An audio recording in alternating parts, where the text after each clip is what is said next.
President, once removed, of Hampton Roads Black Media Professionals.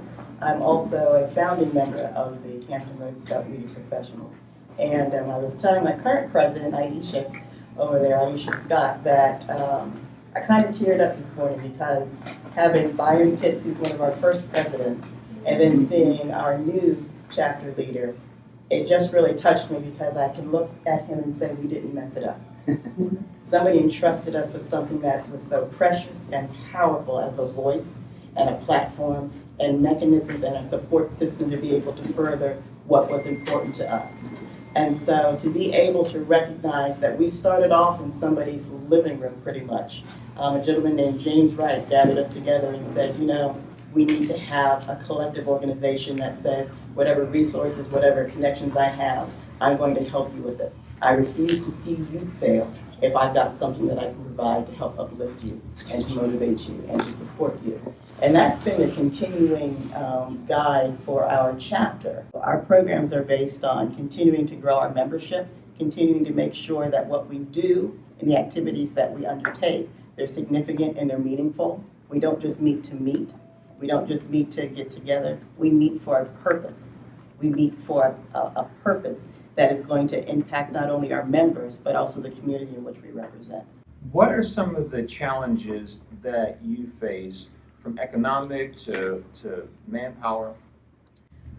Coming from a medium-sized chapter, you can get very kind of bogged down in the fact that you recognize that you're in an area where your leadership teams that you have, and I do look at them as leadership teams, because we're in an area where there's a lot of military, so we're used to transition. And so you've got to have a continuity, somebody who's already in the plate to be able to step up to the next level. And so we have two vice presidents. We have one vice president that looks at the internal needs of the body, external that looks at the community and the media, different things on the outside. That's how we've broken down our two vice presidents. And then the president oversees, of course, everything. But it's about the relationship, it's about staying connected, knowing who your members are, knowing who your target audiences are, knowing and validating everybody that's within your organization. So in many markets where people move, right, where people stay 2-3 years and they go someplace else, how do you maintain when you're losing, you could potentially lose, half your members, a quarter of your members every 2 years? Well, again, we look at having a leadership team. And I need to put a team that, because they're brilliant at what they do. So I know that they're going to be snatched up by different people. Going in, we know that.